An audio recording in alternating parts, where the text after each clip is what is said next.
Welcome back to See What Happens. I think it's the first time we've ever do a two-parter.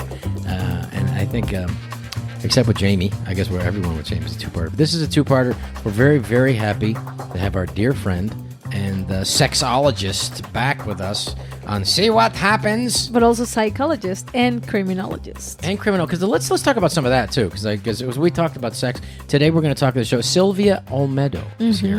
And how do people get a hold of you? Where do they find you? In my Instagram, which is Silvia Olmedo. And by the way, I will answer all the questions. You will? I will. I always do because that. what if we have some people that are going to really take you up on that? You're okay with that? I am. Okay. I would love it. She's a professional. She always does that. She's a professional. Doctor advice. And she'll get to it eventually, right? Sylvia, and that's going to be two I's. That means Silvia Olmedo, Olmedo. That's her Instagram, and you find her. Also, there's going to be some English for you English-speaking listeners out there on YouTube. You'll see some different English. What would you call them? The stuff on YouTube. I talk about everything. I talk about soft science, sexuality, relationships, psychology. Does this stuff ever cross over? Because, by the way, this is the subjects we're going to talk on that we didn't get to last time. This is part 2.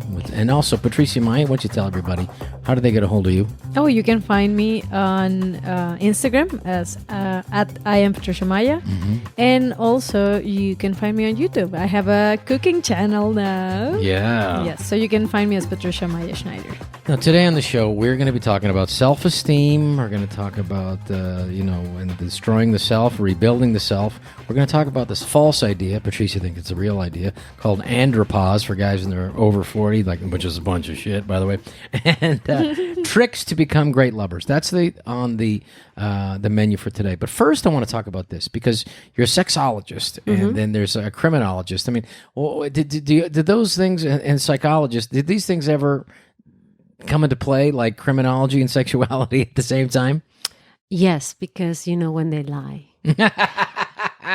Tell me some specifics. Now that's interesting to me. Lying criminals trying to have sex with you. What is that? No, it's just sometimes when somebody lies, there is something behind that lie. So first I spot, the lie, and then I think, okay, why he did it? He feels that, he has a complex, or he wants to take advantage of me, or I more than to spot the lie. What I like is what is behind that lie. Like my friend Norm MacDonald. Understand that. My friend Norm MacDonald, though, is an interesting. Like he's a psychopath, I think, because Jesus, don't say that about Norm. I love Norm, but he's a psychopath because he lies and says, like, you ever find yourself telling a lie and then you realize, wait a minute, I've got no possible way to benefit from this lie. Why am I lying? Like, hey, you see the new Star Wars movie? Yeah. So in other words, he's just, if you're just lying for no particular reason, you're just kind of a low self-esteem weirdo, right? Not always. Sometimes, we all lie. I was going to say that. We have an average of, I think, 300 lies a day, like any person. You do.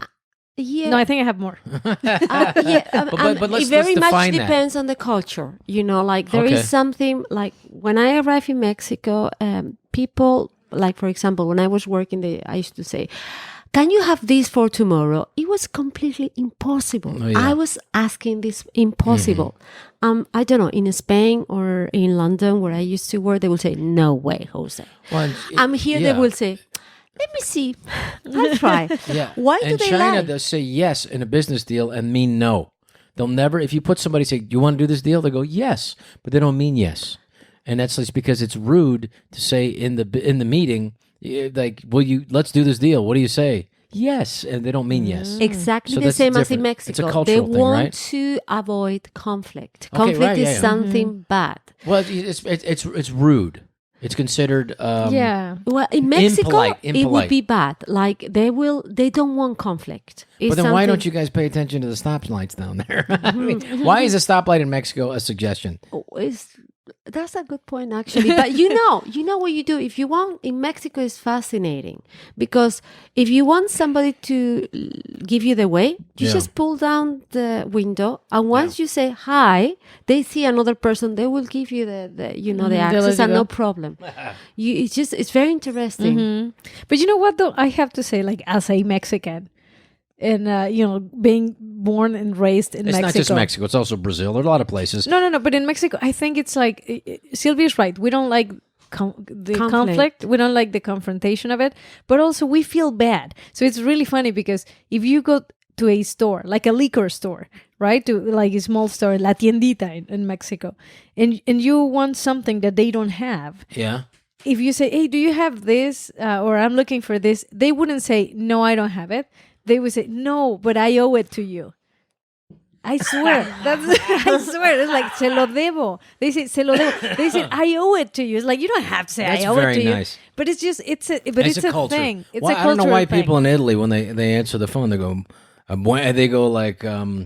like pronto, like hurry up. Pronto.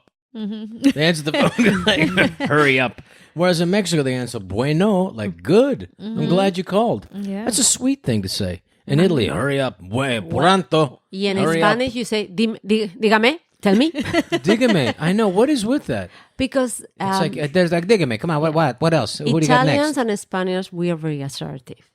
Mexicans are very empathic. Sí. Means that they always think about the feelings of the other person. Now, how did that get lost? Because you guys came over and kind of, we did something wrong there. I mean, actually, we should learn from Mexicans to be empathic. There Empathy, is a huge empathy in empathy, Mexico. It's beautiful. Okay, if we talk about working, sometimes it puts you into a lot of troubles. But in terms of relationships, I think we should learn from Mexicans. It's the country of empathy because they really think about how would you feel, and that's very nice because empathy is everything, isn't it? For me, yes, because if you don't have empathy, you're psycho. If you can't feel for another person, I think that's actually like a fact. Yeah, that's a fact. Yeah. The main ingredient of a psychopath is the lack of empathy.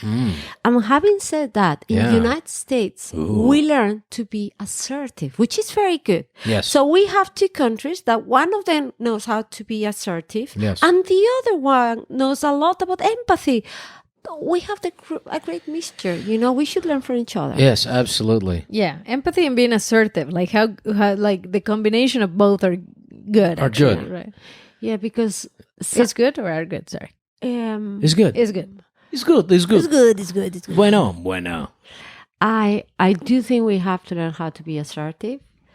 Like, give me a specific. In life. I don't like this. I do like this. I want this. Let's do it like that. Like sex, which is the hardest thing because you don't want to hurt your partner's feelings. Yeah. It's like he's doing this on your nipple, and you don't like it. Why not? It sounds amazing. Okay, that's what they think, because you watch a lot of porno. But the thing is, a lot of women, what they would do is like, oh, I don't want to hurt his feelings. I won't say anything. Yeah. She is putting herself in his place, so she's not having fun. But because he doesn't know that she doesn't like it, he repeats it so many times that it hurts her. Oh, God. And she says, you animal. That's being aggressive, not assertive. Okay, but good. How to be assertive? Okay. Hi, darling. I like it more when you touch my neck. You are wonderful touching my neck. This part, I'm not so sensitive. That's it. So That's say, good. You say, it's not that you're an animal. Where did you learn that? You're animal. So that's a way. There is, you can learn to be assertive. Good. And most of the people now misunderstand assertive with aggressive. Oh, yeah, aggressive. Okay, now let's talk about that, though. So it's like, if you're being assertive, could that be interpreted as like, this person's an asshole? Or like, this person, Yeah. So the difference between aggressive. No, you have to be assertive, but you have to have empathy. But are you saying that You can be rude. I mean, I would say, like, for that same example, is like if the guy is doing it, and then you don't like it, and you want to be assertive. Yeah. But if you're not assertive and you're rude, you can say, "Hey, stop that shit. You're not good at it." Right, but also that would be rude, right? Right, but if you have to, at a certain point, if you don't say it, then you build up resentment. No, exactly. But that's what she was saying. But there's the difference between being assertive and rude. I mean, you can be assertive by saying, "Hey, why don't you do this?" Mm-hmm. But if you say, "Yeah, you're not good at this," like, don't do that because you're not good at it, then it's gonna hurt. It's gonna be yes. Rude. Okay, now let's go down that way now. Okay, so that's my humble opinion. The humble opinion of the Mexican here. I love that humble opinion of the Mexican. Okay, like, you talk about watching porn. I find myself more distracted by the other stuff that's happening in the porn than the porn itself. No, it's like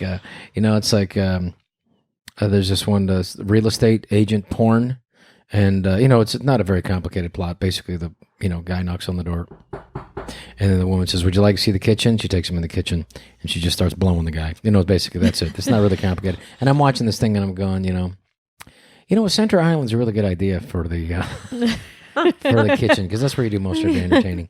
Anyway, that's one of my jokes. So, okay, let's get back to like self-esteem and destroying the self and rebuilding the self. What is that? What's self-esteem? Okay, first, let's go down that road, because I think that's really important. And I think it's mentioned a lot, but you can really define what's a healthy version of self-esteem as opposed to egotistical, and then how can it get destroyed and how to get rebuilt. I want to talk about that. So for me, self-esteem are like the main columns that, if you're a building, that make yourself a solid person. Okay, that's so good. As a person, so you're not a noodle. You're not building a building on on sand, that's mud. Right. So there is not one self-esteem. There are on a piece of shit called yourself, on a pile of shit, which is you. You're building your building on, which is just but having said, I was thinking about noodles. I have a joke about that, but just I don't want to miss my point. Yeah. So basically, you're building you need a strong structure. Different columns that that make yourself to be strong. Okay, you have, for example, your physical self-esteem, which is the perception that you have of yourself. In terms of physique. Like, for example, I literally my self-esteem now, in the fourth floor that I am of age, is much better than when I was 20. When I was 20, I had an incredible What the hell happened body. when you were 20? I had an incredible body, and I was thinking all the time about my cellulite. Oh, really? So you had, but so were you transferring your self-esteem issues or your insecurities into this specific area? No. Just like, I give you an example. But like, once I realized that guys look at you with an Instagram filter, I forgot it. It's okay. So you have the physical self-esteem. You might have the intellectual self-esteem. But there are different types of intelligence. I give you an idea. If I tell you, no, slow down, because it's like my brain isn't as big as yours. So I need to get the information. So there's different kinds of self-esteem. That's and right. You could have some good ones and some bad ones. Some bad ones. The self-perception that I have, for example, if I am intelligent. Okay, yeah. So you feel good, like you have self-esteem there is good. Because I think what happens is you have, like, and a lot of people in show business, is low self-esteem, gigantic ego.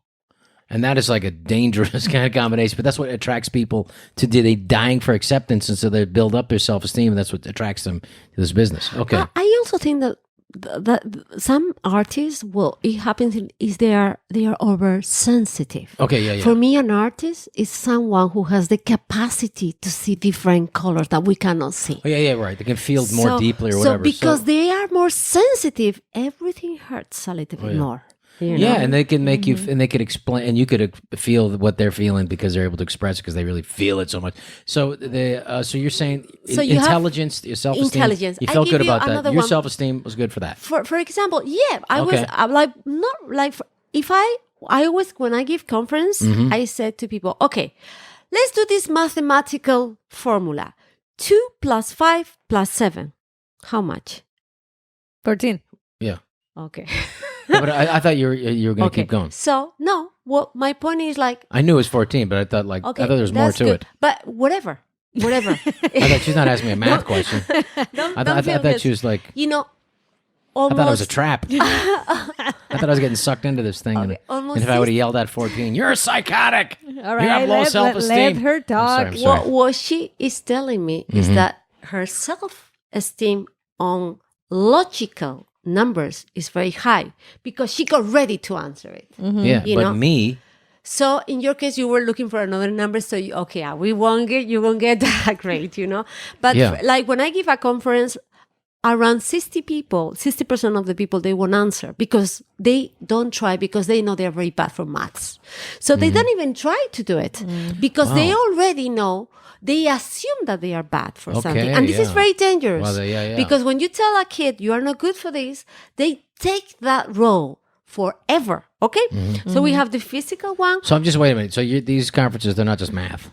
No. Okay, I'm just It's saying. not math. Like, for example, It's not like a math conference. I am very bad for numbers, but I'm very good what is called is lateral thinking. I could think about 10 different things at the same time. Okay. Patricia's good at that too. Yeah, which is good. Yeah. And the thing is, like, when I was a child, if you ask me something, I always had exceptions. So I used to said fail. what?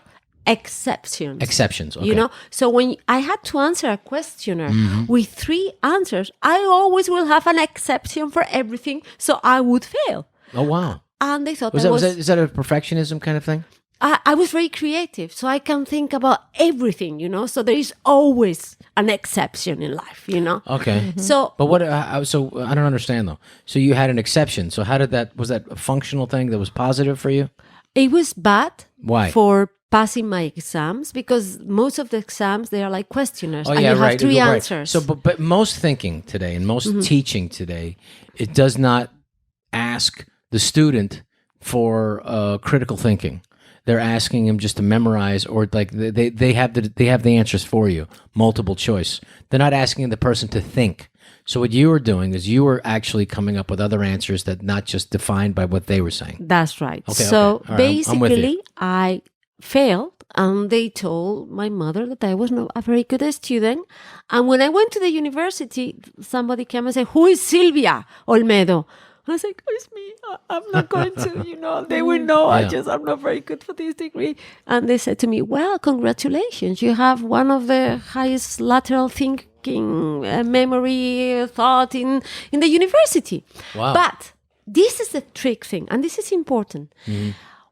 Once people, they tell you, if you don't believe it, you don't think you have it. I give you an example. If you don't believe it, you think you don't have it. No. So in my somebody case, doesn't tell you that you have it, you don't think you have the it. problem you have with self-esteem is that whether you are pretty or intelligent, if you don't believe on that, it won't happen. Okay. Okay. But what if you believe it and it ain't true? That happens a lot too. Okay, like what? Because you were talking about. That happens a lot. But you were talking about like but- self-delusion or like something like, No, I know that I am no, like... no. Like a Like lot the of girl who's been told by her mother, you're the prettiest girl in the whole school. You are. Okay, You're the prettiest. You are. I am. Well, you are the prettiest. No, but I'm talking about, so the self-esteem is false. You have low self-esteem. Okay, yeah. And then you have like... Correct. And narcissism. Self-esteem. Very high self-esteem. Not, Okay. So those what people, is healthiest? Those people, the healthiest is to have the adequate Stay in the self-esteem. middle, middle. But those who have very high self-esteem, they achieve a lot of things. And you know why? Because they try more times. Wow. I give you an That's idea. interesting. You know who I really admire? And please, I love her, Madonna. Yeah. She doesn't have such a great voice.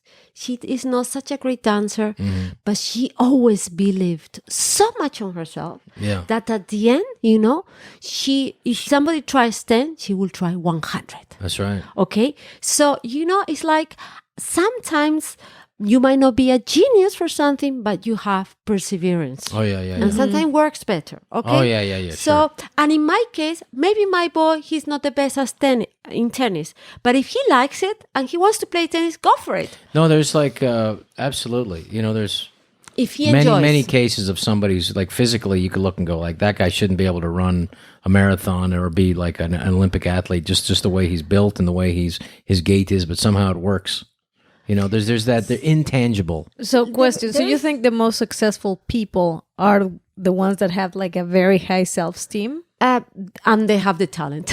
And the talent. Okay, yeah, that's a hell of a combination. Okay. But I think that I think a lot I of can, and I'm talented good at it. people, Yeah. a lot of talented people, because they have low self-esteem, they never never they make go it. depressed, they won't make it. Yeah. I give you another type of self-esteem, what is called emotional self-esteem. Right. And this is the self-esteem that You're have talking my language now. about. I have such great emotional self-esteem. I Fucking don't- unbelievable. That's right, because you feel that everybody loves you. Why wouldn't they? Okay, that's good. Like, for example, Like emotional self-esteem. Let's come up with a definition for that for people. Is- Like me. We don't know what the hell you're is the talking about. perception that you have that you deserve to be loved. That's a beautiful thing. Okay. So, but a lot of people, they feel that either don't deserve to be loved or they will be abandoned, So, like, for example, when you have a lot of brothers and sisters, there might be one Yeah. that he feels or she feels that they didn't get so much attention from their parents. Sure, yeah. And they will feel that they don't deserve to be loved. So, or for example, if once you loved a guy and that guy left you, it could leave your emotional self-esteem very, very low. So if you don't treat that, okay, because your self-esteem can go up and down in your life, okay? Yeah. If you don't do that, if you are not conscious that that guy didn't have any taste and he left me because he's an idiot. ignorant, okay? Yeah. If you analyze reality like that, Yeah. then it's okay. But if you don't analyze that, like when somebody leaves you because he doesn't love you anymore, in the right way, you will try to compensate constantly, and Yeah. you will be very, very focused on the next relationship for you not to feel that he's going to leave you. You Right. know what I Yeah, mean? so you you're- are going to become obsessed with that. You'll be in fear the whole time. You're going to get That's right. abandoned again because you don't That's right. feel you're good enough. And because you put the other person in a pedestal, the probability that that relationship won't work is very high. Well, because what is very high? That he will leave you.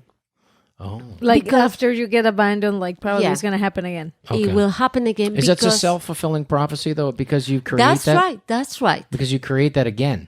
That's right. Because you're coming from a place of lack. That's right. Right? Because you're coming from a place like you're not enough. Therefore, you're not going to be enough and you think you're not enough and you create that thing again.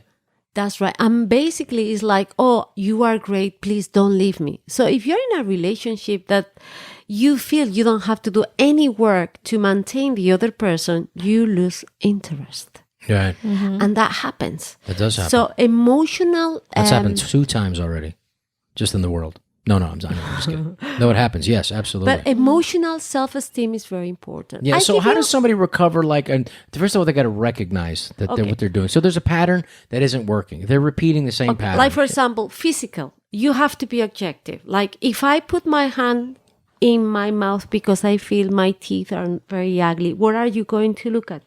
You're gonna look at your mouth. My yeah. mouth. Okay. So what you do work. Okay. What is your plan? Do you have a really physical defect or something? The majority, they don't have it. Okay. Let's focus rather than focusing in your teeth. You have wonderful eyes. You have wonderful cheekbones.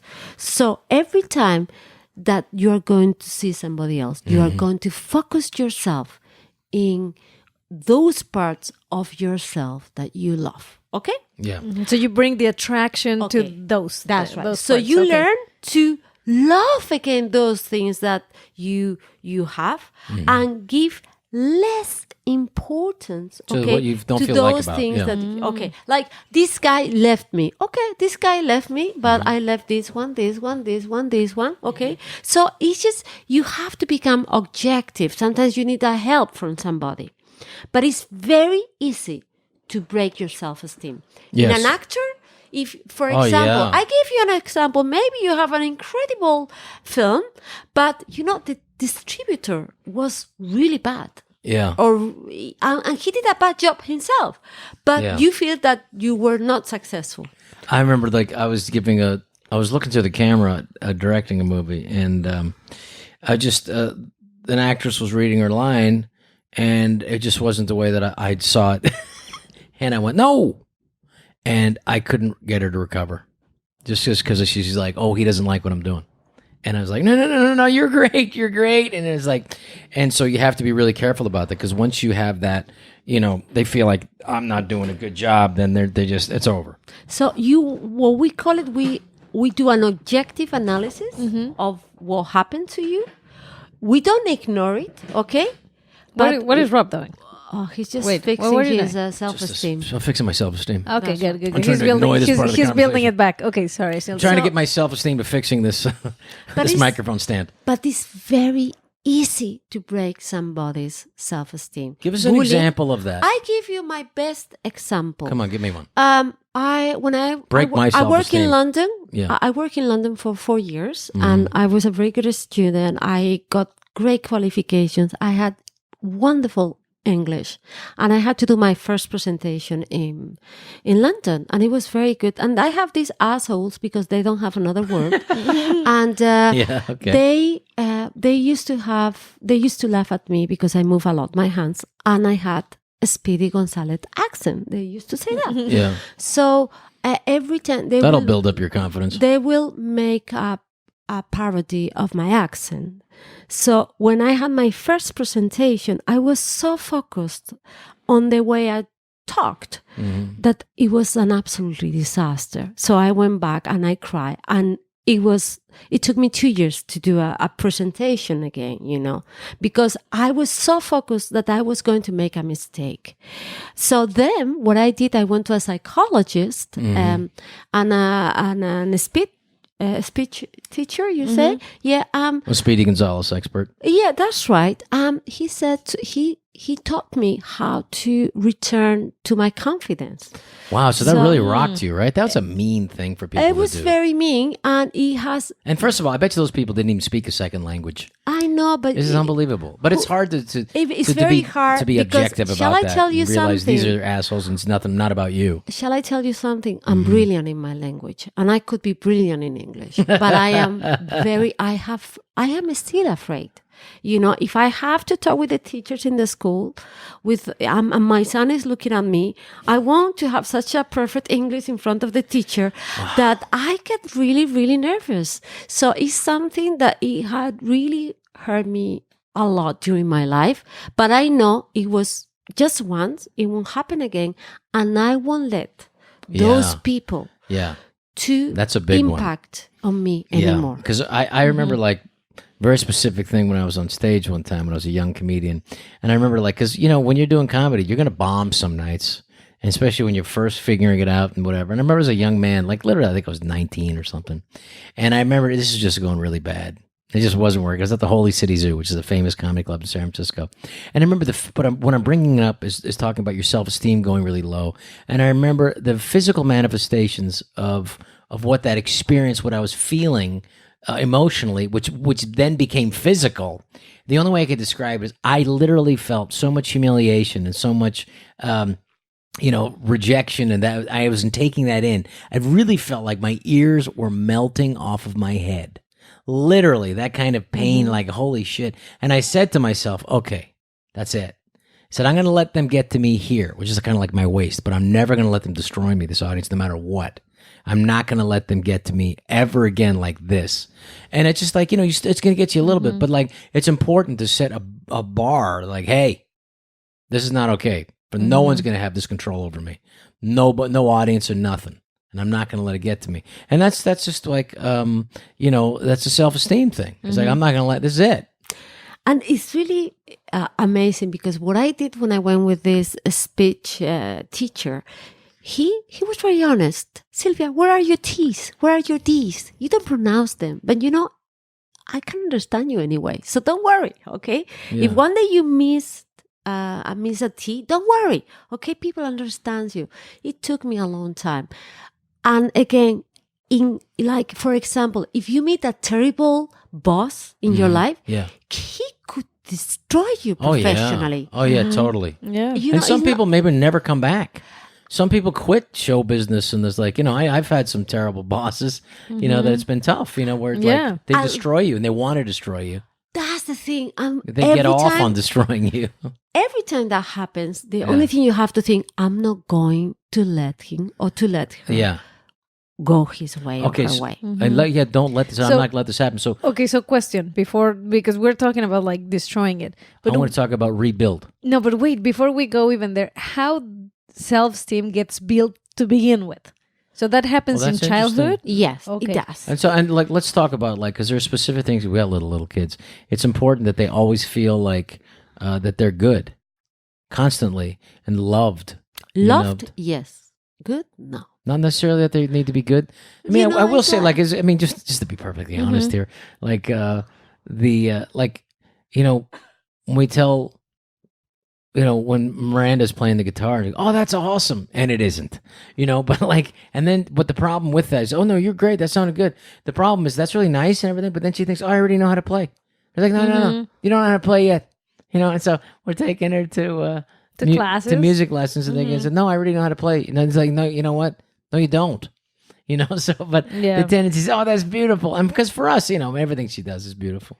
But it's dangerous. There is a way to say it's like you are trying very hard, very good. You're trying your best, very good. Oh yeah, that's nice. It's like that. I always, when I talk to Liam, I always tell him, "Did you try your best?" No, I don't care if you were the best if you didn't try your best. Yeah, that's nice. That's lovely. And I didn't get that. Every time I never got compares that himself with another guy, I said, don't ever compare anyone with yourself. See, that's not an Asian experience that I grew up with my mother. Like, did you try your best? Did you try your best? It's like, you're supposed to get good grades, Robert. You got straight A's because you're smart. You're not stupid. You get your good. That's you're supposed to do. That's your job. Okay, you don't get to anything special. No, you don't get anything special. You don't get like, oh, good job. And I know I just don't think that was the way that she was raised, which was like. Was successful for her because she had a much tougher life than I did. Because of a type of personality, it works for me. A person, a bad person. my dad was tough as nails, and it worked for me, and I became a very strong person. But if I was with my boy, because he's very sensitive, as my father was with me, I will destroy his self-esteem. You know what? I cannot raise these girls the way I've been raised. And it's like, and it's also like, it's just, it's like, I could say that it worked for me, but I can't say that it also didn't work for me.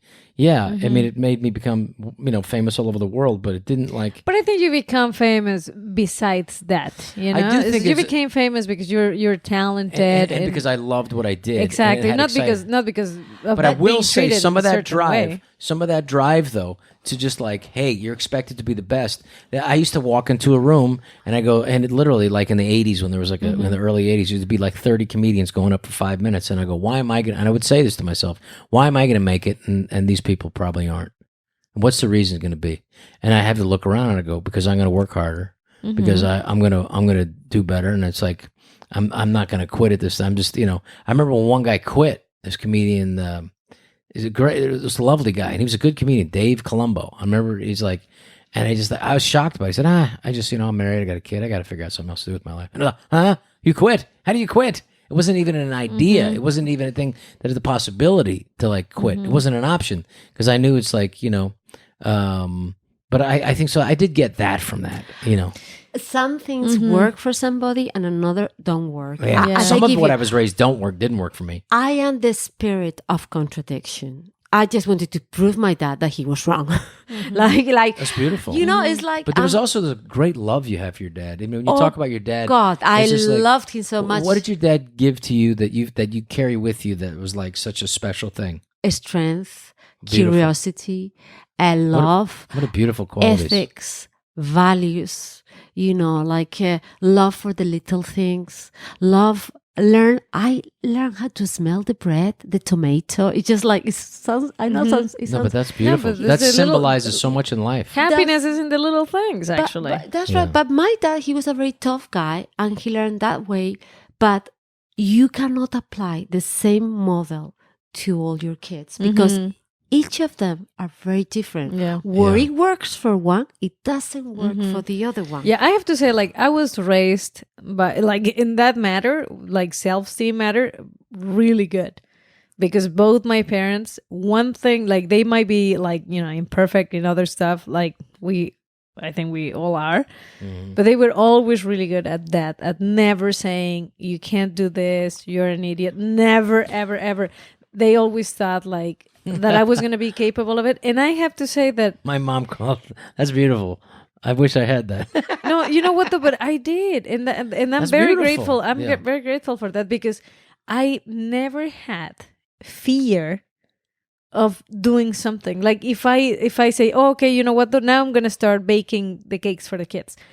There's never a thought in my I will mind that say, I yeah. won't be able to do it. My- And I feel like I can do Do you anything. have brothers? I have one brother. Is he exactly the same like you? No, I don't think he's as confident. You know, the thing is, but why is that, you would imagine? What is the clinical thing? Because it's just because the way that if they treated you both the same, it worked for you, didn't work for him. What?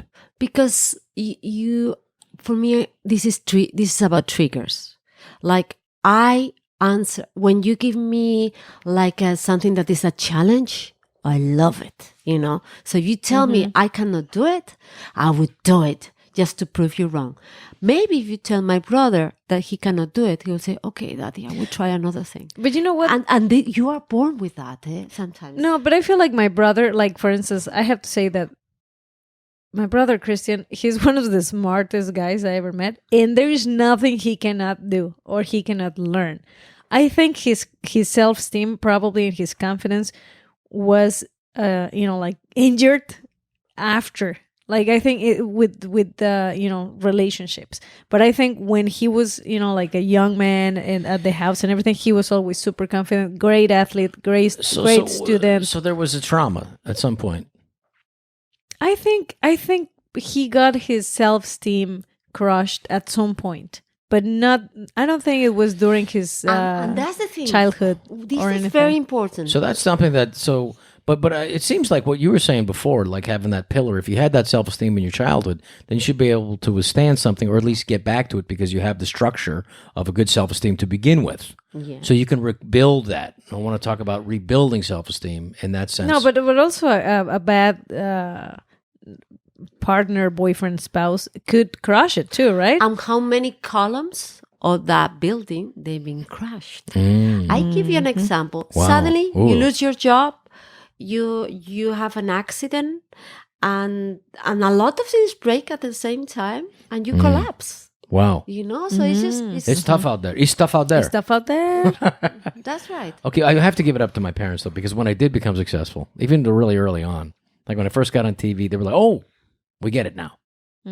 Before that, it was like, what are you doing? You need something to fall back on. What they come out, you know. But they just, my mother and her, she just never knew anybody in show business. Didn't seem to make sense. But my dad was always supportive. But my mom did become supportive when she saw that it was working. Was making money. But one thing you are talking about is good for parents to be objective. Okay, it's like I'm very worried. Like what I see here, and it's a very Please cultural talk about thing. Is this, like, oh, you did a flower, bravo, you're great. That's me. No. I just think it's like, okay, cool. It's nice, but if you make a big too much thing, effusive praise. yeah, What does that lead to? They will get used to that. And if somebody else doesn't do it or you don't do it again, then they will get disappointed. They have That's to do interesting. things because they have to do it, because they have to enjoy it, because there is a purpose. And the purpose is not to get your gratification, Oh, that's it's good. like the purpose is to do things well. Oh God, that picture looks good. Wow, how did you manage to get this yellow? How do you think about that? Yeah, so it's another way of praising. Right, That's but also nice, it's yeah. also nice if they do it because they enjoy the process of doing it, not just to please. And always they have to feel loved. Yeah. Love is unconditional. Yeah, I agree. And that's very important. And that's something that I always tell our daughter, because she is also very sensitive. And even when she gets in trouble or whatever, I always remind her. I said that I am upset because of this, but I am not, I never stop loving you. But I know I have to remind her, because she would feel like if she gets in trouble, she's not being loved anymore. Yeah, that's true. So that's I have to be careful reminder. of that too, Yeah, because she's associating, if I don't do things right, people will stop love me. Yes, absolutely. And that's a little bit, you have to train her. I know. Well, it's the thing about it is just this repetition, love. And, I feel like in some ways with children, it's like a leg muscle, it doesn't have any memory. To love, it's got to keep being repeated, yeah. And one thing with self-esteem is to know your own value. That's the main thing. Like, for know example, your own value. Yeah, I know, now I know that What you're good at. What I'm good at. And I don't have to be perfect, Now I know that I have a great body, but what my body cannot do, my hands can do it, So, and I'm very objective about that, and that's about growing up. It's like, okay, Silvia, you're not so good maybe for, how would I say, accounting. Okay, I'm not so good for that, but I am very good at that. Shall I ask for help? And that's not a weakness. You learn how to work in a team. So you have to be very objective, but not being critical. Okay, and critical. Self-destroying. Now, self-destroying. I want to talk about self-destroying. Then I do want to get to rebuilding, and basically, for maybe some listeners out there, how do you a system of rebuilding? So destroying. So there is like for instance, a behavior or somebody in a relationship you're with, or somebody that you're working with, and then there's something that happens, and you take it what they've said, and in a way that is self-defeating and self-destructive, and then that you feel that is defining you. Am I wrong with that? Yes, but you have to learn to listen. Okay. If somebody tells you you are an idiot, you are useless, you have to take it at he's insulting me. He's not talking about my work. He has aggression. I shouldn't take this personal. Right. That's hard to do. That's right. Yeah, but Especially we were talking about that. Remember that I was just telling Rob about this. Like, if you take the word me or I, like if you take it out of the phrases, like if you have like, I don't know, like my boss yelled at me. But if you remove the me, it's my boss yells. That immediately takes you out. That's a good. And that way you don't take things right. personal, or like you're taking you out of the equation because it ain't about you. Or my kid doesn't listen to me. You're like, no, my kid doesn't listen. That's it. So that way you're not taking things personal. But when they say that's hard to do. Accounts haven't been finished, and you say, okay, that's me. Yeah. So you take there's responsibility over the task. Oh yeah, But you don't personalize yourself. It doesn't define you as That's right. as a person, as a bad person. And one thing that is very important is like most of the people, you cannot think about absolutes. You make a mistake doesn't mean that you are not good at something or you are useless. We all make mistakes. We are not perfect. Okay. And we can ask for help. Okay. Now, so let's get to this thing about is that for self-destructive behavior, is interpreting things and taking you out of the equation that's like, this ain't about me. Okay.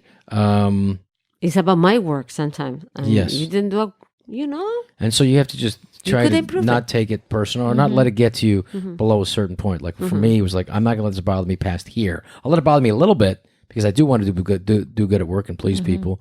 But like, I can't worry about completely if I don't please them, that affects how I feel about myself. That's right. You give the right weight. Okay. To the event that you are living. But isn't that very difficult though to like, it takes a lifetime really to measure how much and take in and how much it's a lifetime to practice. How much am I going to let this bother me? How much is this really about me? Is about what? It's a constant judgment. Do most people have bad judgment, or do you feel like the judgment, that's something else that has to come really early in childhood? Yes, most of us, we have it. And with age, we can learn to improve it. Okay. That's the thing about aging. We give the right way to things. Yes. And we realize that the most important things, that we have in life, we have them, Yeah. So we don't get so worried about things. And that's the thing, is Isn't that the blessing of poverty? You don't have the luxury. You got to work, and you got to come back, and you got to eat, and there's not a lot. There's not a lot of time to really worry about things. There is something to that. And I mean, we really have to think what we have. Yeah. And sometimes we compare, lose. we despair. That's right. We lose the whole perspective of life, and this is. I really I think should that have this. He has that, and why don't I have? Maybe I deserve to have this. What about I deserve? Why don't I need is the I need. I need I this. need to. I want. I need and I deserve. You deserve what? So if you deserve, What do you deserve? This house. What happened with this guy in Africa that he doesn't have anything? He doesn't deserve? Why he doesn't deserve? Tell me. Yeah. Well, does that come from a place of not to use I hate these modern terms of when you feel like, what is the overused term? Privilege. I feel like I have to have this, or I deserve this, or I am better than. I mean, I feel like, again, is that a kind of a cultural thing too? You feel that? It is. I remember there was some ads that it used to say they claim because I deserve it. What do you deserve it? It's that's bullshitteria. I like that. It's wrong, and we have to give the right weight to people's opinions and to the opinions that we have of ourselves, which is very important. That's good. That's good. I'm gonna write that down. I do sometimes every time something happens to me, I say, okay, what part of this that has happened, I am completely responsible. Okay, 30%. Okay. By the way, this guy did something for me that he didn't have to do it, and he did it. So by me acknowledging that, this guy is now really, really happy. It's like when you really analyze reality, just not from your point of view, but from other people's point of view, things change completely. But you know what? That's what I think. The judgment. Let me just interrupt. So it's basically having the judgment, and most people can find it and get better with age to realize that, this other person's opinion of me isn't right, and or my opinion of myself, I'm being too hard on myself, or I'm not being hard enough, or finding that balance to live a decent life. That's right. It's substituting the word judge for understanding. Okay. And you were saying, Patricia, I'm sorry. No, I was going to say that maybe also that has to do, I mean, I think it's a cultural thing because it's the lack of empathy too that plays in there, even in that matter of, excuse me, when there is a problem. Sorry. There's a like problem this. like getting stuck in something in your throat. No, for instance, if you don't think that maybe the other person had a tough day, and maybe or is having a problem at at their house or with their family or whatever, that's why when you take things personal too, and you say, oh, it's because that person hates me. But if you have a little bit of empathy, you can think, oh, wait a minute, maybe that person also has a life, and maybe that's why is reacting this way. And that does come with experience, and also comes with how much sleep you've had. Because that and if you're stuck in traffic and you're at the airport, I really see people stressed out, and moving. It was a very stressful thing, but traveling and just the potential to get really stressed out, and and see somebody in a uniform is not a human being, and just you see these people. And when I get on planes now, I just tell people, thank you for working, because it's people just see you as a uniform. They see you as a part of the plane. Yeah. Well, because again, it's not most empathy. people don't do it. Like the other day, we had one of our close streets here getting You have beautiful empathy. fixed. I do. But I think that comes from my culture, It's beautiful. No, your empathy is beautiful. I mean, like, she will learn people's names and like literally if like just meeting once and just remember like a particular person who's parking your car or doing this or that. And it's just a beautiful quality that you have. And I really admire you for that. No, but also, but again, it's a cultural thing. I remember and I told you this, in one of my tests in college, I remember that one of my teachers add one extra question that it was going to add like an extra point. And the question was, what is the name of the janitor? And if you knew the answer, like who was cleaning the bathrooms at school? That's a great question. If you knew the name of that person, you would get an extra point. So, but that's our culture. That's how we are. And I was, the other high day, school, I knew the guy in my high school. No, but and it's I spent good. time talking to him, and he's a great guy. No, and yeah. I learned things from him. But we have to learn how to be grateful with people. Like we had this man working here, like fixing a street very close to our house, and they worked for over a week, and it was so hot, so freaking hot when they were working. Yeah. That one of those days that they were working, I bought them some pastries, and I just stopped by. And I gave it to them, and I said, well, in case you need like a little treat. But when I was parking, because, I had to get on that lane that they were fixing, so I got in there for a little bit, they looked at me like I was a crazy person. And when I grabbed, like, because I bought some coffee too, so when I grabbed like the thing with coffee, and I said, I have these pastries. And the guy who was getting them, he said, nobody has ever done that for us. Wow. And I said, I just wanted to say thank you for working. I know it's being really hot, and yet you're doing it. But again, it's like we need to empathize with everybody. It's a meaningful thank yeah, you. That's beautiful. Because the other thing that we do is like, sorry if I hurt you. Sorry, this is not a sorry if I hurt you. Mm-hmm. Yeah, just the same when they go, thank you. Yes. Thank you. There is the intention is something that you read in people. When you want to say sorry, you have to say exactly why you are sorry. Mm-hmm. I'm sorry because I did this to you and it hurt you this way. And I'm very sorry because I did something bad that it hurt you. Mm-hmm. When you say that to somebody, then it heals, Mm-hmm. But sorry, I told you already sorry. So what else do you want? You're not sorry. You're not truly sorry because you don't know what you've done exactly. And secondly, and most important, you don't know the impact of what you did injury on me. That's right. The injury. Mm-hmm. Okay, so what's the difference between like having like the self-esteem and protecting yourself and like building up a wall where you just don't feel anything anymore? That's a problem.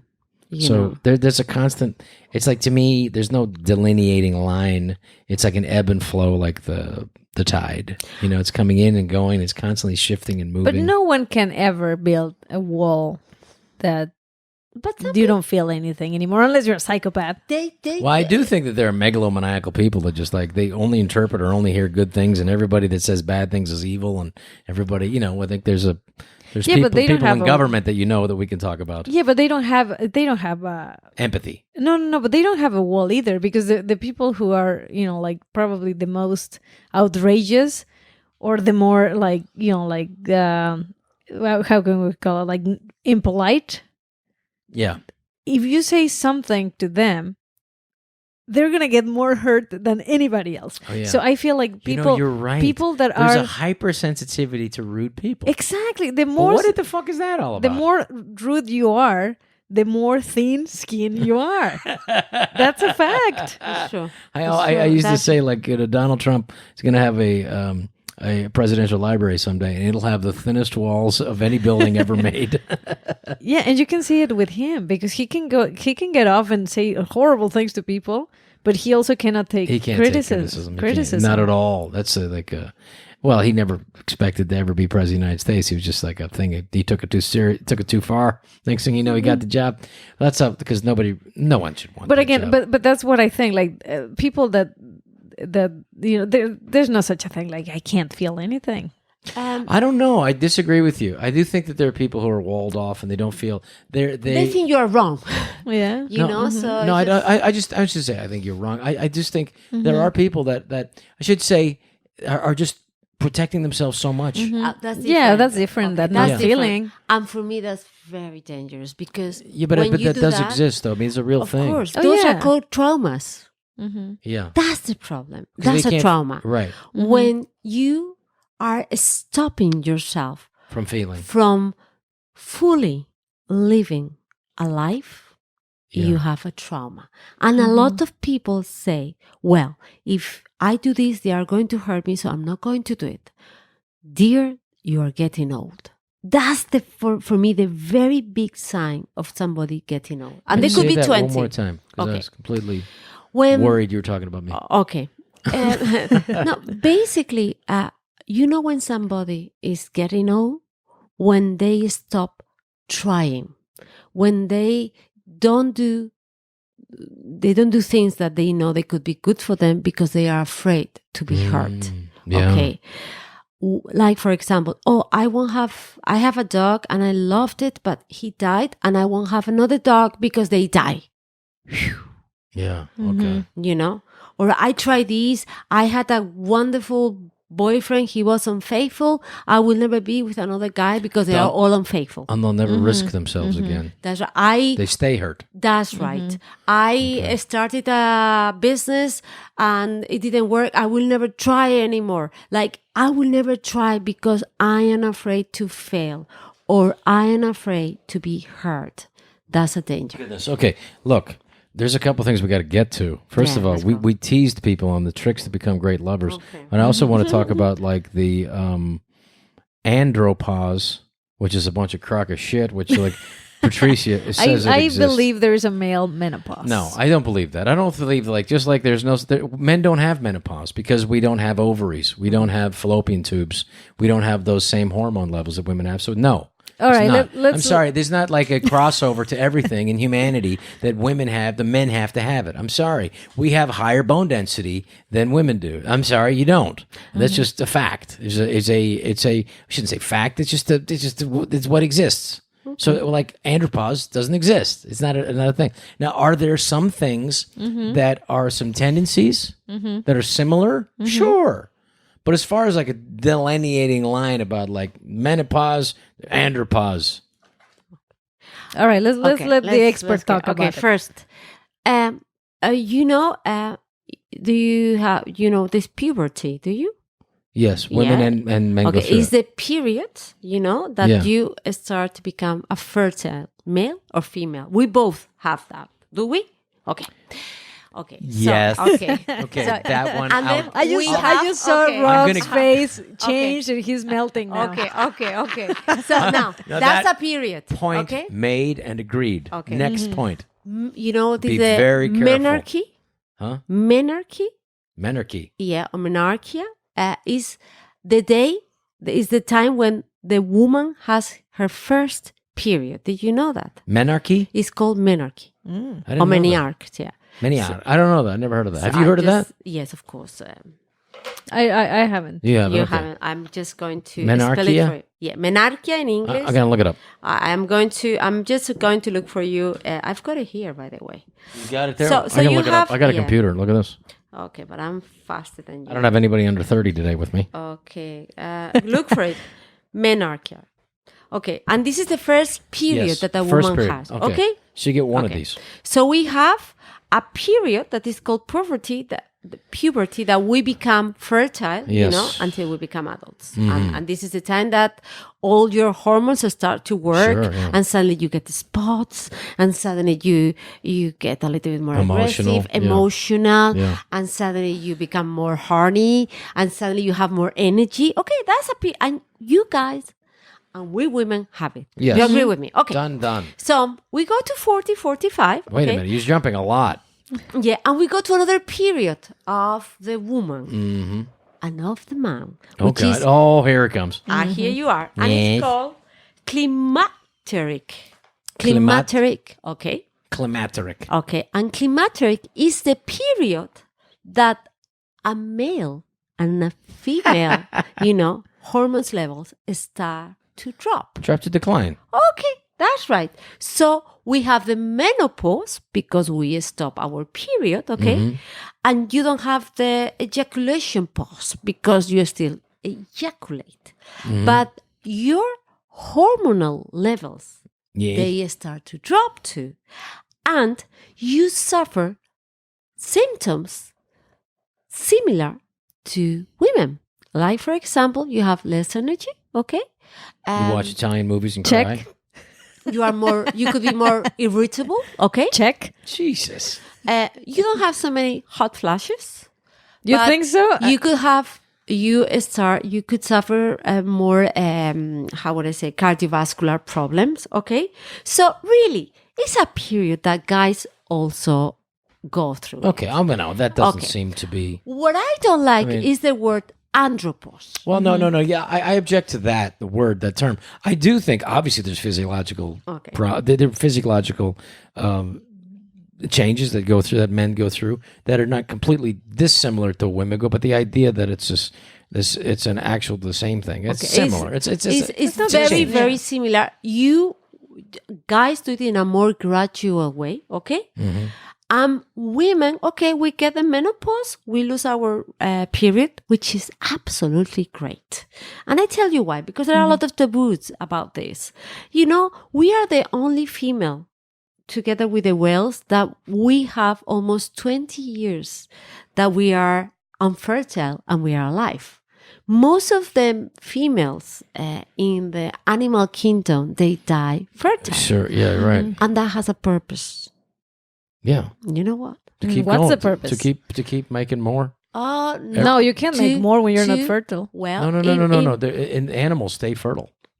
Animals yeah, stay they fertile. do. Stay fertile. We don't stay fertile, but we still enjoy our sexuality. Right, but it's as a way to as a companionship, as to stay together in a group or to stay together in this relationship. That is the More on that, nature way. if there were women that they were pregnant, you have those ones that couldn't get pregnant that could please themselves and the guys.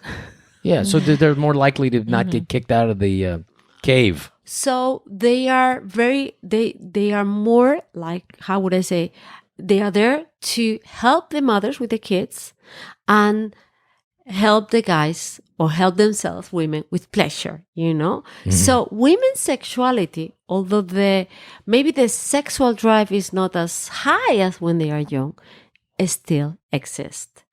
And with the guys, happens the same, but we have more problems of logistics. I'm talking about erectile dysfunction. The probability that you will have erectile dysfunction when you are 55 or 50, or you have your sex drive decreases, is higher. But again, it's a lot to do with the health.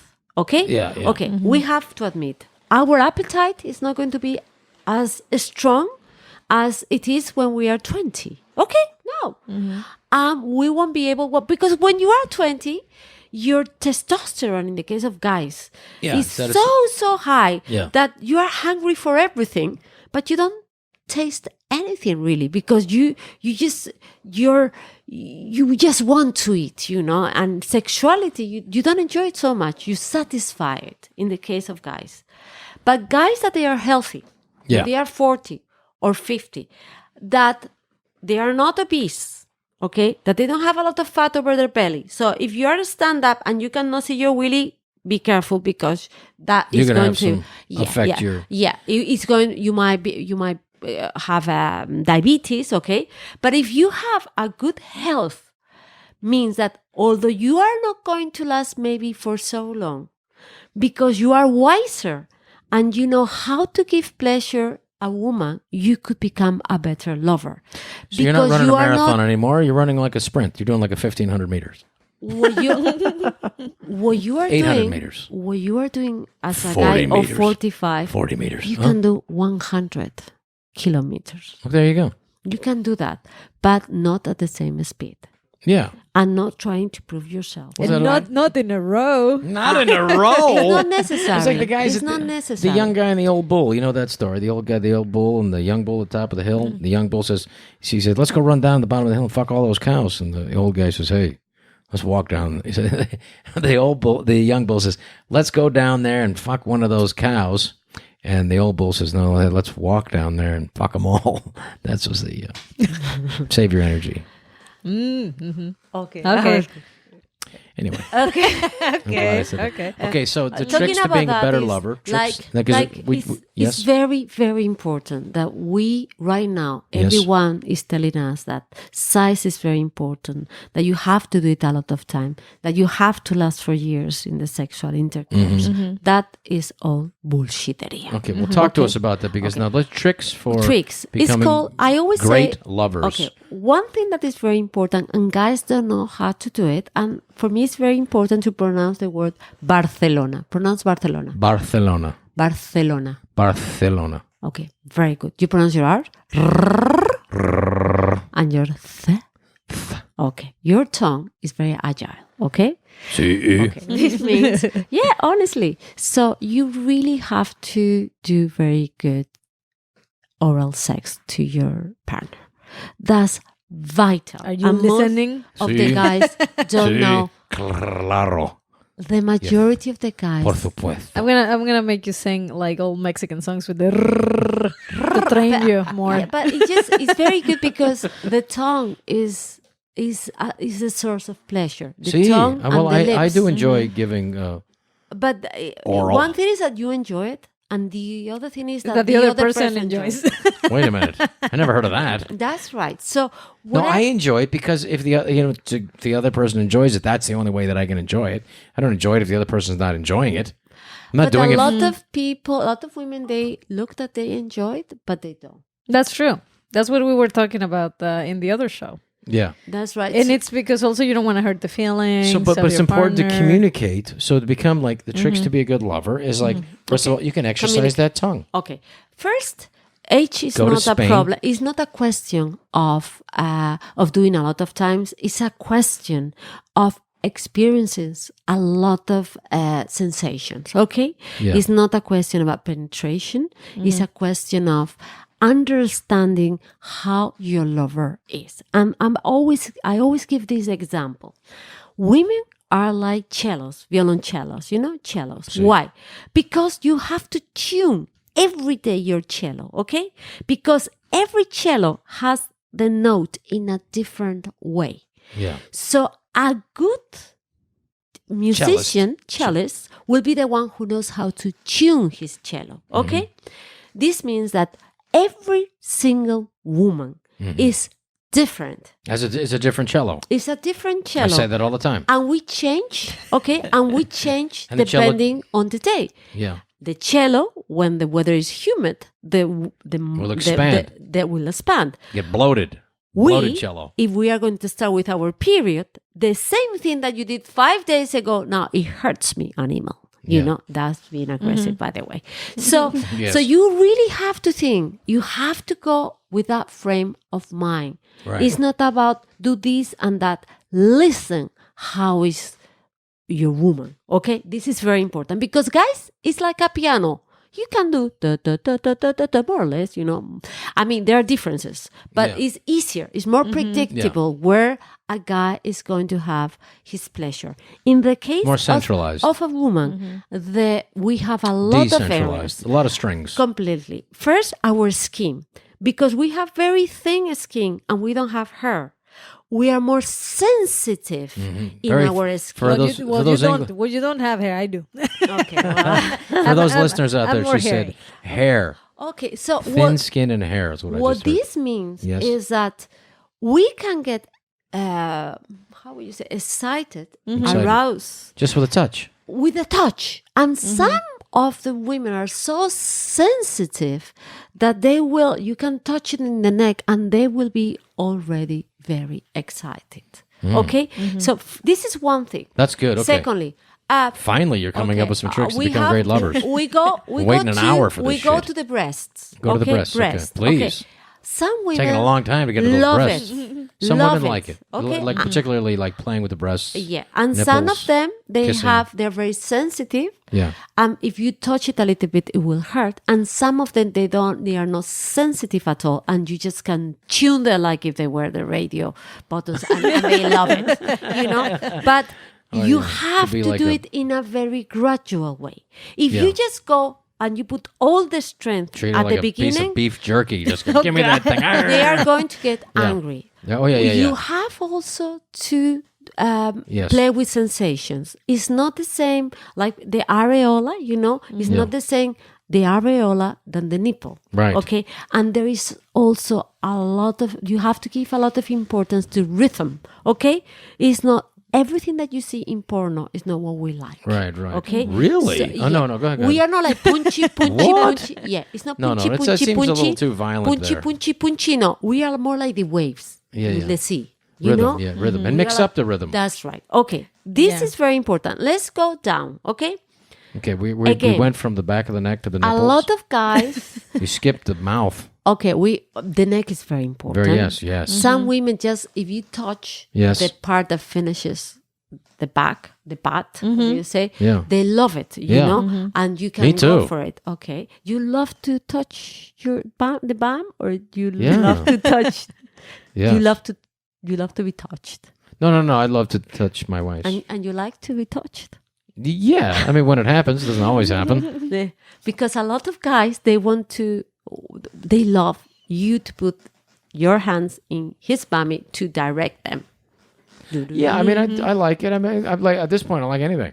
I mean, I'll take a pillow thrown at my fucking head at this point. Okay, so now That's the problem with the age difference. Jesus So we're in a Christ. different stage. Okay, I'm coming with a thing that is very important. Yes. By this time, Yes. it doesn't matter the age, you know? You are like the woman is already so excited, you know? I wish the Christ. I wish the Christ. Yeah. And then you can go down. One thing that is very important is that there is not a clitoris. It's not like a button that you, I'm excited. No. Yeah, you got to work around. There's a whole. No, it's the there's some whole light, yeah. area. It's like a tree of nerves Yeah. that the perception of pleasure is very different Yeah. depending on the woman. I'm going to give you an example. Sometimes when it hurts my teeth, I can feel the pain in my head, you know. And sometimes when Patricia has a toothache, she just feels that only the mouth hurts, you know. The roots of the pleasures, of pleasure, and the roots of the pain are very, very similar. Right. But they are very unique for every Oh, individual. yeah, and it changes. That's right. It changes if you're ovulating. It changes with a lot of things. Yeah. So the main amount of money you thing make is to changes a lot. explore. Okay, you have The house you can buy, the car. Well, you you know what's the favorite position for women? Do you know? No, What? the financial position. I knew it. I knew something was coming. So continue Okay, now. go ahead, Okay, go so it's not just concentrating. Like a lot of guys will just concentrate on the clitoris. You have and your realize- fingers, yeah, darling. You Yeah. have your tongue. You have your lips. You have your lips. There You are got- different sensations. You and can all. Yeah, you can also put a piece of ice in your mouth. be careful because we could get cystitis. You know, too cold, we could get a bladder infection. Okay, Too cold? Yeah, if you have to be careful. With I didn't say I was going to do it. Some idiot yeah. listening is going to do it. The listener is spinning the ice right now. Yeah, or be careful. Mission aborted. You almost made me choke. Jesus Christ. So, but you can, Abort! but you can really it's something. This is not a question of age. Yeah. You're 60 and you're doing this. She is going to be so excited. Yeah. Excited? Excited. That's right. Okay. So play with your tongue, with the two faces of your tongue. Okay. Right. Eye contact. Don't give it to her yet. You Oh, don't yeah. have to do. That's you right. don't have to do Fuck the her with presentation. that. Make her wait. Make her Bitch, wait for this Because one. ma- It ain't happening. Maybe it will. No, it ain't. That's I- sexual tension, and Yeah. we love it, darling. Okay, we good. love it. Okay. So, So question, Yes. because I know all this is amazing, but I mean, this is really good when you just just met someone and you're going through this, but after years of marriage, Okay. then it's not the same. Obviously, I mean, it's like That's called monotony. Okay, that is. Well, you got to mix it up. yeah, but there's so much you can mix it up. Okay, I mean, because the problem, what it lacks, is not the attraction. It's the first step. Okay. When in a relationship you have the attraction, and after you have the excitement. You know, attraction is very hard to be kept with years. Yeah. Because you get used to that person. Right. So you need the initial spark with other things. Like, we are not talking about once you are into sex, we are talking before. And that's the difficult part for most of the relationships that they've been in a long term. Obviously, So what are some tricks? Okay, the first trick for attraction. Okay, you have to take it back. And how do you take it back? First, it's not your relationship. The problem we have is that it comes a time that your husband is yours, So why it's not another person, and it's the same of the same. You have to establish again boundaries. Okay? For example, you could have a period of not having sex. Okay? Yeah. That works very well. Yeah, Rather because- than That works say, for most married couples. yeah, but that's right. But you have to. We're in the middle of one of those right Yeah. now. We're doing great. No, but it happens. No, but then it it's builds like- up the sexual tension again. Okay, but he says we are not going to do it. Okay, But- but we are not going to but do we're it. gonna We are play. not going to do it. But- No, we are not going. Not gonna play She's either? going to look gorgeous as hell, Right. and you're going to look gorgeous as hell. But let's play Within reason. harder. Within Okay. reason. What you have Yeah. to get back the hunter that is inside yourself. Okay. So suddenly you're. You guys your hearing that partner- out there? Listening to this, Your guys? partner becomes attractive when other people, other women see him attractive. So it really works very well if you go to a place, okay, where you don't know anybody. And for example, it's a place that you are both of you completely gorgeous and you allow yourself to play a little bit with seducing somebody else. Just seducing, okay? Okay.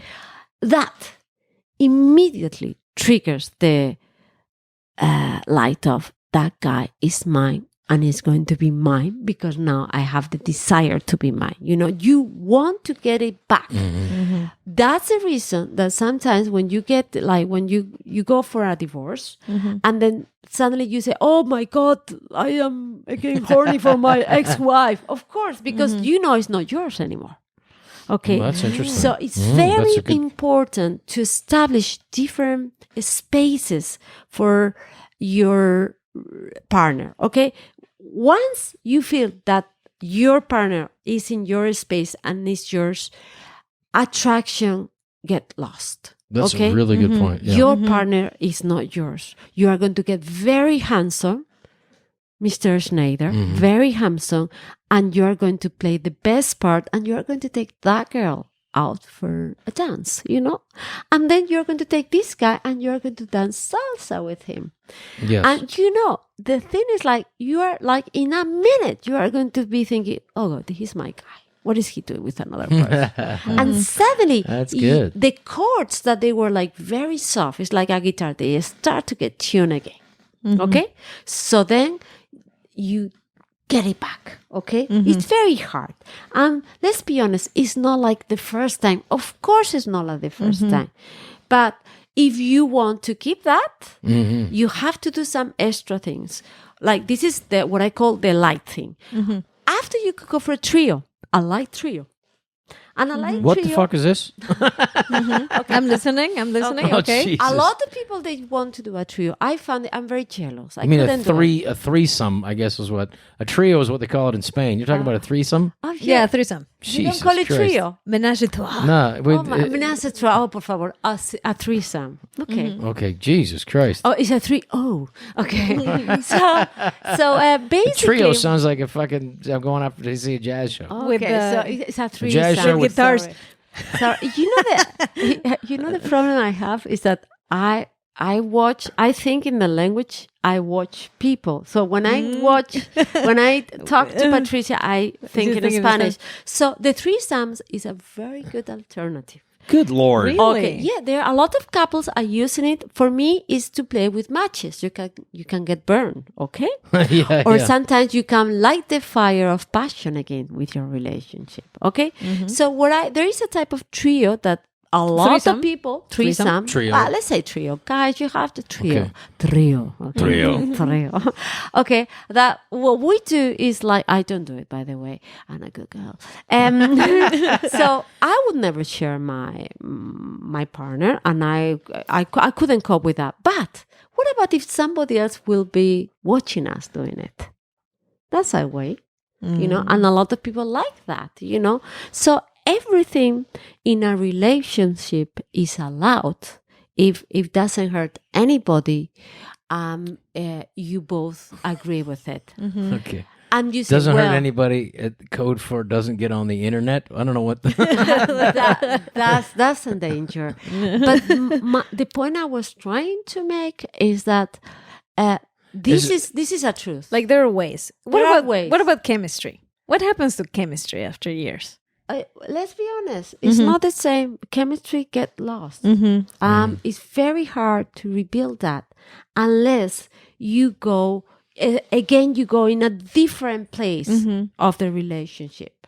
When you think that your husband is not yours, is when you get that adrenaline back and you want him to be yours. So that's the reason. And what if that happens and you're like, I'm okay with this. Actually, this looks even better. He's not with me. I'm okay. I'm good with that. I'm not missing that. And then maybe that's the time that you have to say, you know what, though? I guess this relationship is not working anymore, and it's time to separate. Or I guess it's not working anymore. Or I guess we work in everything, but our sex relationship is not working as well.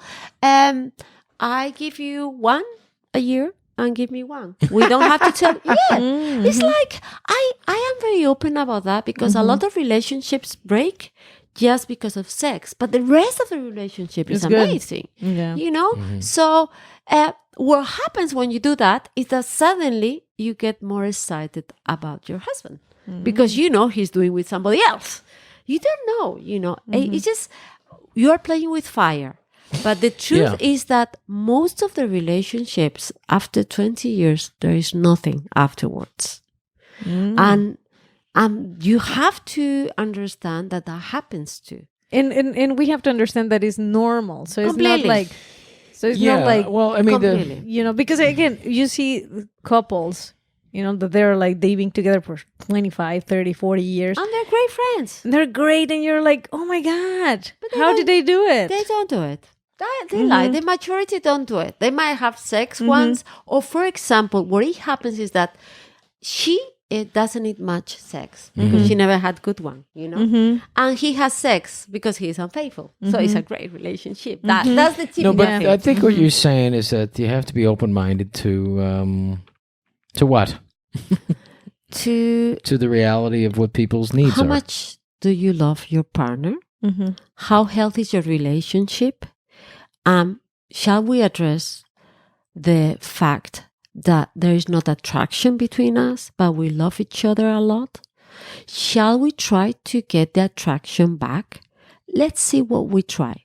Shall we go for a dance and we do what I say? Shall we try a threesome? But I couldn't share you, but I wouldn't mind if that gorgeous guy watches me, okay? Shall we try swingers? Jesus. What do you think about that? The swinging? Because it's a thing. It's a real thing. It is a real thing. It's a real thing. I've seen it on pornos. It's a real thing, apparently. It's a fake real thing, but no. But no, there are people that people who do that. If you do get, but there's also the potential that like you don't come back from it. It's like, but what do you mean you don't come back? Well, there's a thing about like, if you're doing this to get excited, then you need something else to get excited, and you need nothing even more. It becomes more and more extreme, and you get lost in it. Or you realize that your wife is capable of doing something very dirty, and it turns you on more. Yeah, that's funny too. I'm okay. You know, that what happens a lot of times. The actual doing of it, I don't like. But the fantasy about it is fun. The idea that you could lose her, and she's not anymore a mommy, but she's a sexual goddess. But what if I feel that, but she doesn't feel the same for me? Like, she doesn't give a shit if she loses me. What if that? You risk. But the point I was trying to make is... Seems like the risk is misplaced here. It seems like it's a lot of risk. You don't know. Maybe maybe she realized, oh my God, I thought he was like a daddy, and he looks like a champion. I like this guy. He doesn't do that with me. I like that. I like that he has with her. You never know. When I interview swingers, and as I say, I know my nature. I'm very jealous. I couldn't do that. Maybe a threesome, if somebody watches me, I could do. I think I could, But, you really have to be honest why you do it. If you have problems in the relationship, that will separate the relationship. You don't recover. There's some things you don't recover if you really love each other and you know that you have everything, okay? Yeah. And you have this certain part that is not working, and you really, because you are still a very sexual person, why not? Yeah, I could see that totally. If I had a problem and I couldn't satisfy my partner, I would be happy for him to do it, because my love for him is bigger than my ego. Right. So you think? What if they don't come? I would love to watch. You think? What if it doesn't come? What if they don't come back from that? Then I had already lost him. Oh yeah, that's true. So it's Makes just sense. something. It was already gone. So this is like tricks to become a great lover, or to just deal with the fact that it ain't ever coming back. No, but you think the bad sexual life is not enough reason to separate? If the other stuff, it depends. If the other stuff is working, or you think it's worth it to just separate? It depends. For example, if that's, I'm asking Silvia. I know. All I'm answering. Why are you afraid? For Silvia. What's your problem? Okay, No, why you are so defensive? I have the answer. No, but please answer. I'm joking you. It depends how important is for you sexuality. Okay. A lot of women think that sexuality is just for having babies. So it's not I don't think many women feel that anymore. A lot of them still think that it's not such a big issue, But a lot of women think that sexuality is what bonds you to your partner. Sure. So it's important. And it's a very, very personal thing, It's something that nobody can make your mind. You have to do it yourself. Some guys, this happens to a lot of guys. They love their wives so much. And I did a huge interview, qualitative and quantitative interview. And I asked them, could you love your wife and could you be unfaithful to her? And 60% of the guys say yes. I agree. 60. Yeah. So maybe. I don't think that the guys that are unfaithful, they're doing it because they don't love their wife. That's right. So, maybe the truth is that we are animals. They're human beings, and you have to listen to that. And also, it's like, it's your one life, and there's a thing. If you're frustrated, that you shouldn't continue to stay frustrated. And I think you have to find a way to, to work and try to. If the relationship's strong, you work at it, and like there's some. And you talk it to her. Like for example, I would say to my partner, whatever you do, make sure I don't know it. If I don't know it, I don't care. That's my way of thinking. I always told Rob that. I said, I don't care whatever you do. I just don't want to know it, but I don't care. But if I know it, you're in trouble. Okay. Because there is something more important that you didn't take care of me and of nobody knowing. Like, for example. Well, there's also a thing about like, humiliating somebody, or just being like, there's a thing. I like the term dalliance. Because it seems like it's an exception. Like, ooh, I'll just do that and then come back from it. But I do think that, like, the idea of, like, ending up in some relationship from us, like, then it's like, That would not be okay. And the problem is that most of the people that they are unfaithful is not because of sex. A lot of relationship that they break because they are unfaithful, they use to be unfaithful to break the relationship. There were a lot of problems behind sexuality. Okay, you know? right. So again, I have in Spanish we say horns because cornudo. Or Sí. cornudo. A lot of guys, they've been unfaithful to me, and it's not because I'm not a good lover. It's because some couldn't control themselves. Some you don't know it. It's tough to not take it personal. And I don't take it personal. Well, now, but did you when you were younger? Did you? I'm sure you must have. No. The So you were only at thing a I don't higher like is when the lady comes to me and tells me. Oh, that's nasty. That's that was disrespectful. that was in That's the an university. She was really bad. So Yolanda. Oh, jeez. It seems that one stuck. Yolanda, todavía te odio, no? So No, I give some don't people hate some you. hope. Okay, Give some people trio. some Say, don't hope. forget about the threesome. The new technical word is trio. Trio. And sexual sex. Remember to pronounce Barcelona. Barcelona. Okay. And And and now have you an do- open mind and find ways to make it exciting and and going back to some of the earlier stuff we talked about, exchange the word judgment with understanding. That's right. And when you That's a said good one. Patricia, which was take the me out of the equation. When you said Yes. my boss is yelling at me, my boss is yelling. I really like that. Take yourself out of that because it ain't about you. And Yes. again, just one thing, women, we place a lot of the responsibility of our sexuality to men. That's very unfair That's unfair to me. I mean to men. to guys. Yes. The right weight, and also you said a beautiful thing. Which you said a lot of beautiful things, by the way. We got to do just the show, just the three of us. I mean, I know. I'm enjoying it and learning the right. The weight to people's opinions the weight of people's opinions about you, and the weight of your own opinion of yourself, and a constant judgment and working on that judgment. And that's the beautiful thing about getting older is that you really can take a look at things and have a judgment to it and really be able to weigh things and see how much this is, how much is this helping me? How much is this real? How much is it isn't? And nothing is black and white. Everything is a rainbow. Yeah. And life and years give you the capacity to see more colors. That's beautiful. I love that's that. nice. And I think the thing we should end on is there's no such thing as andropause for men. That was beautiful. I'm glad we cleared that up. Rob keeps. No, I know He's there's going to something continue to it. living in denial. I and- don't I like know- andropause. It's like you stop being a man, andro. It's like, what the heck? Who I know. invented It's like that the word? pause of being a man. It doesn't. Yeah, This doesn't no, make you sense. don't pause. And I do. This Continue, obviously, Rob. Yes. I'll continue sleeping with the fan on because he's too hot in the middle Do of you the have night. hot Jesus flashes? Christ. Have you experienced hot Fucking hot. flashes? No, I'm a man. I don't. I've always liked it around 72 degrees. You always like it about 78 degrees. Me too. I cannot I cannot sleep with air conditioning. It kills me. I know.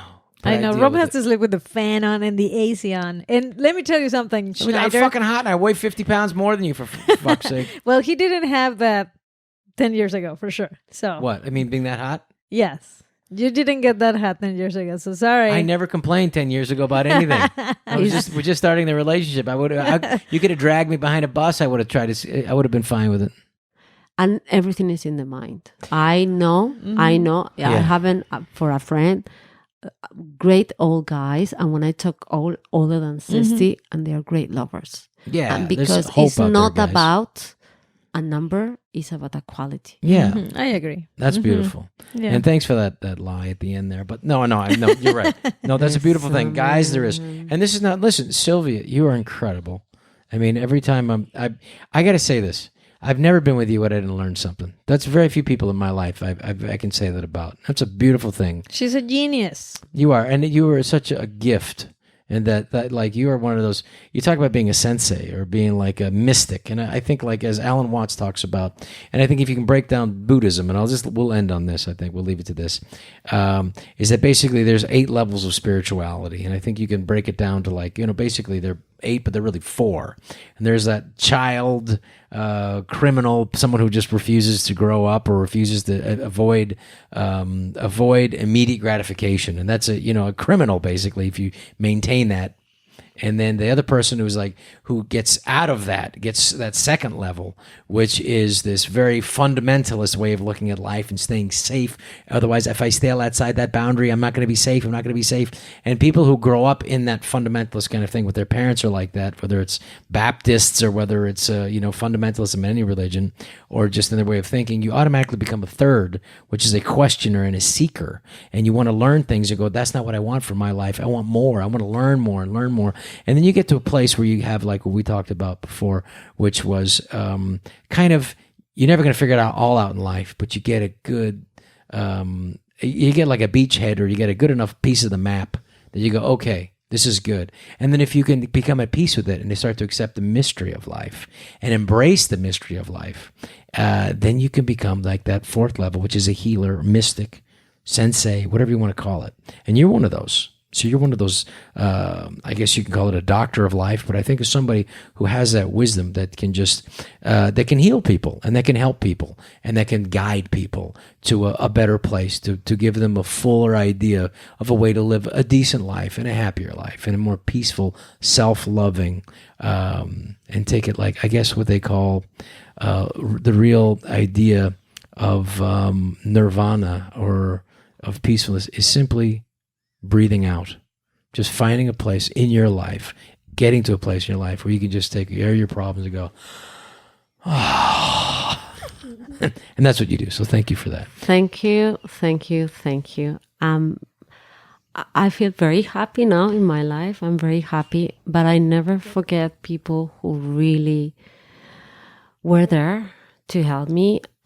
Patricia has been one of my main columns for this. And for me too. Thank you. Absolutely.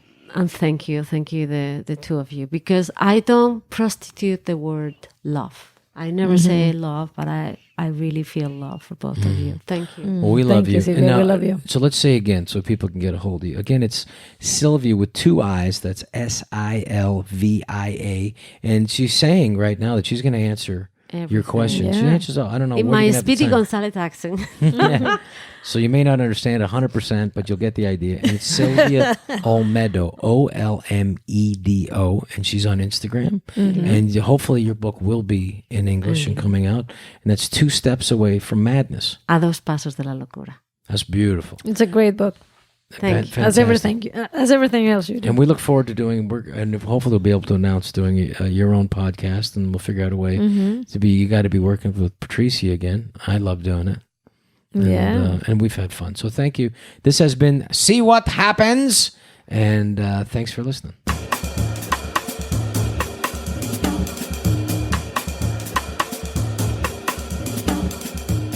All right, let's go Rob Schneider dates. Come see Rob Schneider at the Mont Bleu Resort and Casino, State Line, Nevada. October 4th. October 5th, Sally Tomatoes, Rohnert Park. October 6th, Blue Lake Casino, Blue Lake, California. And then the following weekend, no, not the following weekend, but October 18th and 19th, I'll be at Ontario, at the Ontario Improv. I hope you guys come out and see me, and it'd be great. And come out and see what happens. Thank you.